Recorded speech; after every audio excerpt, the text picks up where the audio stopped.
Bonjour les C1, on se retrouve aujourd'hui pour notre troisième séance de grammaire.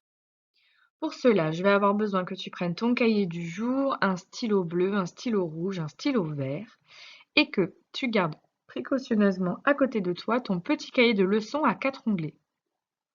Si possible, prends un petit bâtonnet de colle.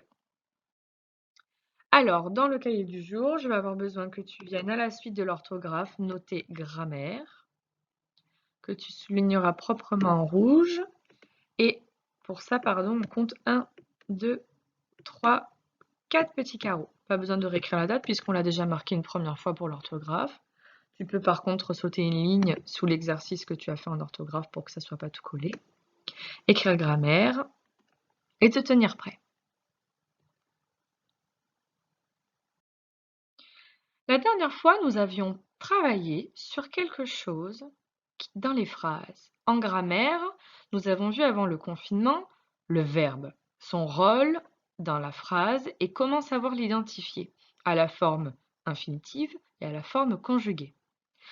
La semaine dernière, nous avons travaillé sur autre chose que le verbe. Est-ce que tu te souviens de comment ça s'appelle? Le nom. Le nom est un petit mot contenu dans la phrase qui peut désigner plusieurs choses. Est-ce que tu te souviens? Le nom, qu'est-ce qu'il peut désigner? Une personne, comme la maîtresse, Valentine, Lucas. Il peut aussi désigner un animal, comme un chat, une vache, un hérisson. Il peut également désigner un lieu, comme l'école, la maison, Paris, Marseille, Montpellier. Et une chose, comme une voiture, un camion, une fourchette, du savon. J'aimerais que l'on reprenne la petite série d'étiquettes que l'on a utilisée la dernière fois lors de la séance 2. Je te la remets sous les yeux. Première consigne. J'aimerais sur ton cahier du jour que tu m'indiques quels sont les noms, parmi ces différentes étiquettes, qui portent une majuscule et à ton avis, pourquoi? Je te laisse faire pause sur la vidéo si tu n'as pas encore eu le temps de répondre à la question. Sinon, on passe à la phase de correction. Regardons d'abord parmi ces noms, lesquels portent une majuscule. On observe Valentine, ici, qui commence bien par une majuscule. Victor, ici, qui commence également par une majuscule. Paris, la ville de Paris, qui commence également par une majuscule. Et France, le pays de la France, qui commence également par une majuscule. Alors, à ton avis, pourquoi Valentine, Victor, Paris, France sont des noms qui, eux, portent une majuscule même quand ils ne sont pas au début d'une phrase? On l'avait déjà vu au début de l'année lorsqu'on travaillait justement la phrase. Tu te rappelles, on avait vu que pour s'aider à reconstituer une phrase dans l'ordre, il fallait s'aider de la majuscule parce que, normalement, le premier mot d'une phrase commence toujours par une majuscule. Donc, si on repérait un mot qui avait une majuscule, il était certainement au début d'une phrase. Mais il y avait des coquins, des petits noms avec une majuscule qui se cachaient des fois à plusieurs dans une phrase et on a su par la suite les identifier pour savoir que non, même s'ils sont au milieu ou à la fin d'une phrase, ils peuvent aussi avoir une majuscule. Est-ce que tu te souviens de comment on appelle ces noms-là? On les appelle les noms propres. Qu'est-ce que c'est qu'un nom propre? Un nom propre, ça peut être plusieurs choses. Tout d'abord, une personne précise. Par exemple, si je dis une élève, c'est bien une personne. Mais est-ce que je sais précisément de qui je parle? Pas vraiment.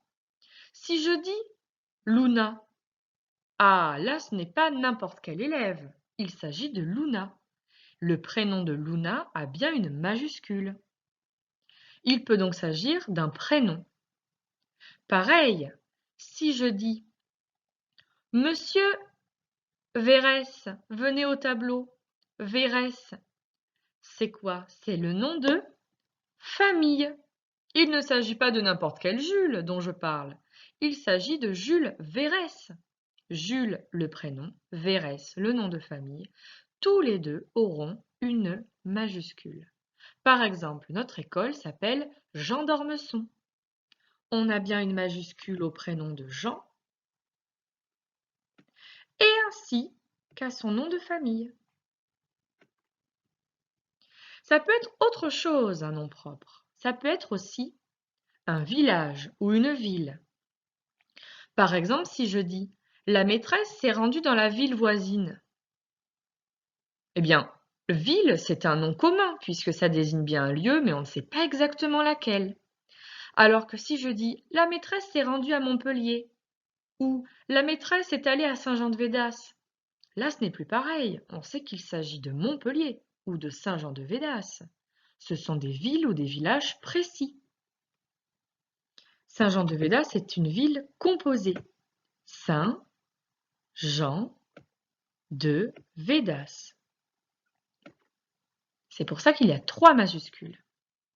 Montpellier a aussi une majuscule car il s'agit de la ville de Montpellier. Et enfin, un nom propre, ça peut être autre chose. Ça peut être aussi un pays ou un continent. Si je dis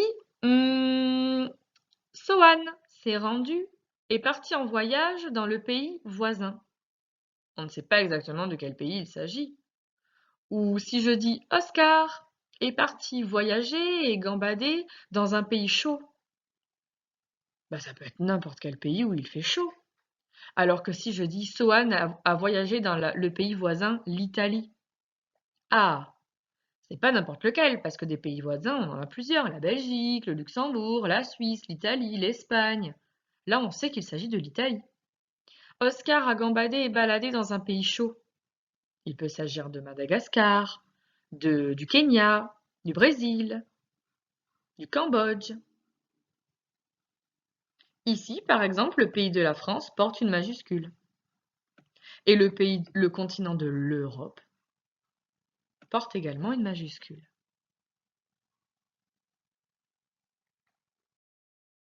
Mais alors, comment est-ce que j'appelle les noms qui ne portent pas de majuscule? Chat, garage, poupée, araignée, fille, camion, fourchette, coiffeuse, boulanger, crayon, princesse, garçon. On vient de voir ensemble que Valentine, Victor, Paris et France sont des noms propres, puisque c'est des noms qui servent à parler précisément d'une personne, précisément d'un lieu. Bien sûr, je ne les compte pas. Saute et mange, on a vu à la séance précédente que c'était des verbes. Alors comment est-ce que ça s'appelle, les noms jaunes que j'ai surlignés? Ce ne sont pas des noms propres. Comment je les appelle? Ces noms-là s'appellent des noms communs.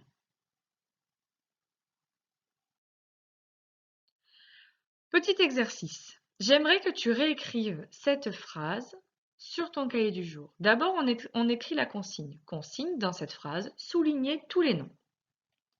Elliot voit le chien dans le jardin. J'aimerais que tu me soulignes, que tu écrives cette phrase d'abord sur ton cahier du jour et ensuite que tu me soulignes l'ensemble de ces noms.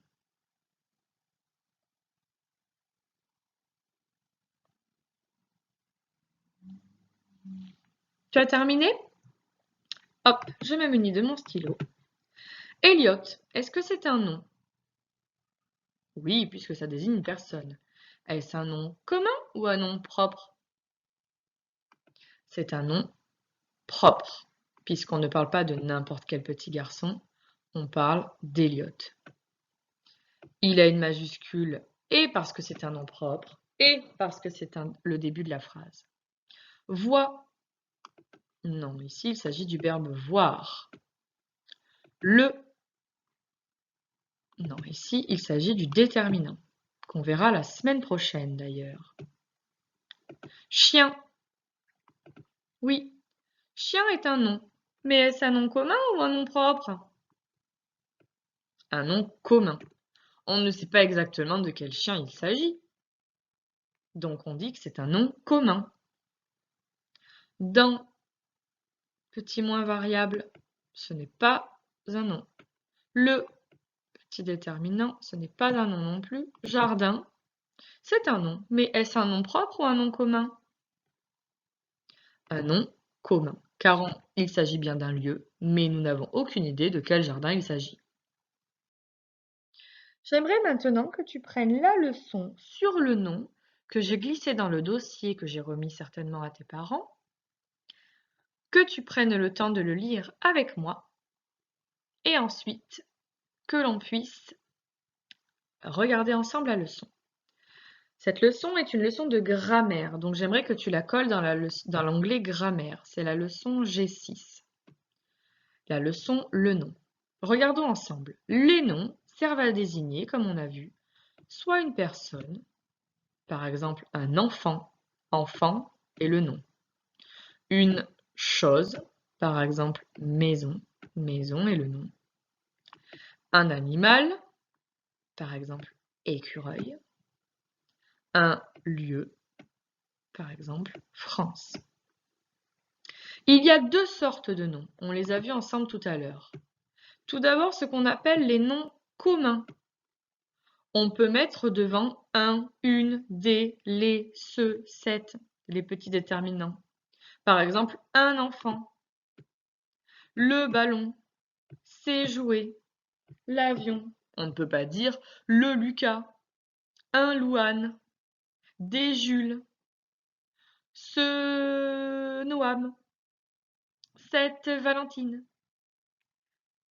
un Yara. On ne peut pas dire ça.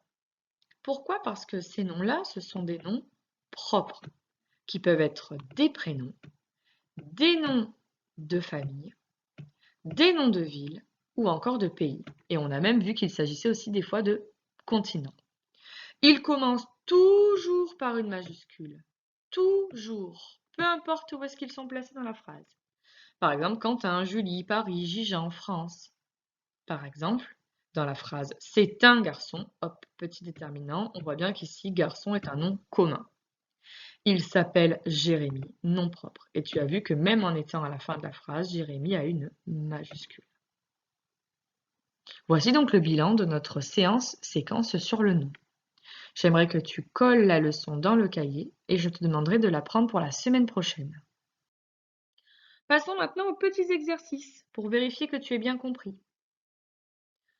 Fiche numéro 3 sur le nom. Pour chaque nom souligné, écris en face, ici, s'il s'agit d'un nom propre ou d'un nom commun. Ma mère cuisine bien. Est-ce que mère est un nom commun ou un nom propre? Je joue avec Margot. Est-ce que Margot est un nom commun ou un nom propre? Je pars en vacances en Australie. Est-ce que Australie est un nom commun ou un nom propre? Pauline joue à la poupée. Est-ce que Pauline est un nom commun? Poupée est un nom commun ou un nom propre? Ici, il va falloir que tu recopies les phrases sur ton cahier. Puis, j'aimerais que tu me soulignes en vert les noms communs. Et j'aimerais que tu me soulignes en orange, moi je n'ai pas d'orange sur ma tablette, donc je prends du rouge, les noms propres. Si tu n'as pas d'orange, tu peux aussi remplacer les couleurs comme moi, d'accord? Ma sœur partage ma chambre. Léa a une jolie poupée. Pierre hurle dans son lit. Il veut regarder la télévision. Je te laisse réécrire ces phrases sur ton cahier et souligner les bons noms.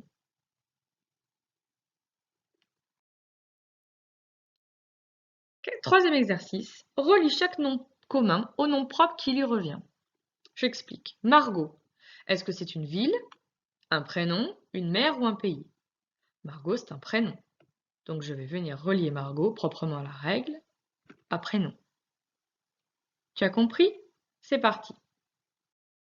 Passons à la phase de correction. J'aimerais que tu me fasses pause si tu n'as pas eu le temps encore de finir les exercices et que sinon, tu prends un petit stylo vert et on passe ensemble à la correction.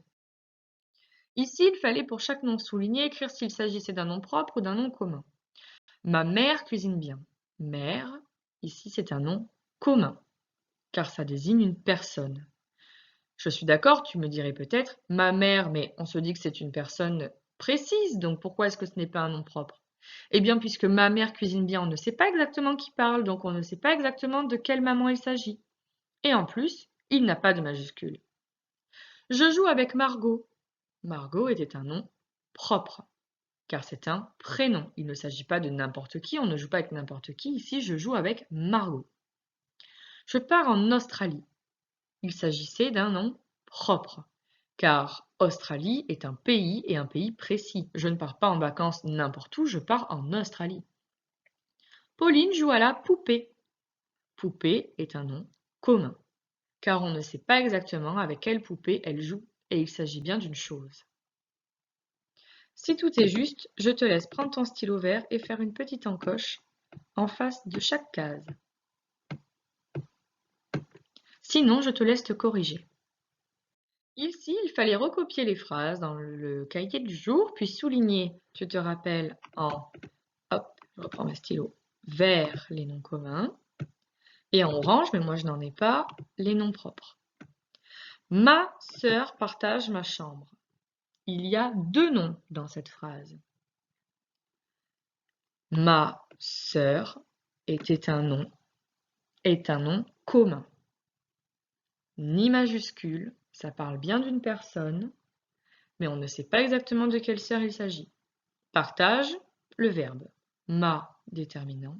Chambre, c'est bien un nom. Est-ce qu'il s'agit d'un nom commun ou d'un nom propre? Il s'agit d'un nom commun, car on ne sait pas exactement de quelle chambre il s'agit.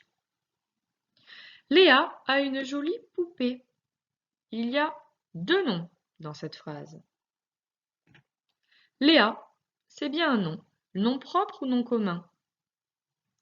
Nom propre. Prénom. Il ne s'agit pas de n'importe qui joue à la poupée, il s'agit bien de Léa. A une jolie poupée.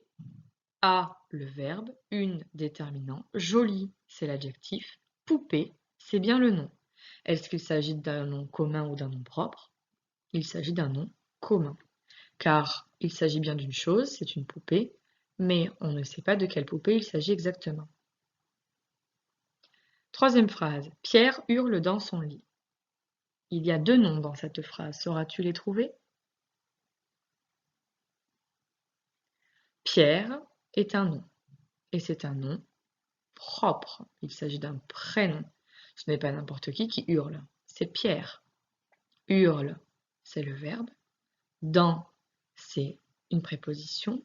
Son déterminant, lit, c'est bien le nom. Et il s'agit d'un nom commun, puisque ça désigne une chose, le lit, mais ce n'est pas quelque chose de précis. Ça peut être n'importe quel lit. Il veut regarder la télévision. Il n'y a qu'un seul nom dans cette phrase. J'espère que tu n'es pas tombé dans le piège. Le petit piège ici, c'était il. Il, on le verra juste après le déterminant. C'est ce qu'on appelle un pronom. Il sert à remplacer un prénom ou un nom commun. Par exemple, si je dis Pierre veut regarder la télévision, je peux remplacer Pierre par il. Ou le garçon veut regarder la télévision, je peux remplacer le garçon par le pronom il. Ça désigne bien quelqu'un, mais ce n'est pas exactement un nom. Ça s'appelle un pronom. On le verra la semaine prochaine. Veut, c'était le verbe. Regarder, c'est également un verbe ici qui n'est pas conjugué. La, déterminant. Télé, télévision était un nom commun. Prends le temps de te corriger, pardon, je suis allée un petit peu vite, et de faire une petite encoche à côté de chaque petit mot si tout était correct. Relis chaque nom commun ou nom propre qui lui correspond. Margot, c'était un prénom. J'espère que toi tu as relié à la règle, hein. La France, c'est un pays. Toulouse, c'est une ville d'Occitanie. La Méditerranée, c'est une mère. Je te laisse te corriger si ce n'est pas juste. Si c'est juste, je te félicite. Bravo. Je félicite tous mes CE1 pour cette 3e séance de grammaire, d'avoir été aussi attentifs et de m'avoir bien écouté. Et je vous dis à la semaine prochaine pour la séance numéro 4. À bientôt.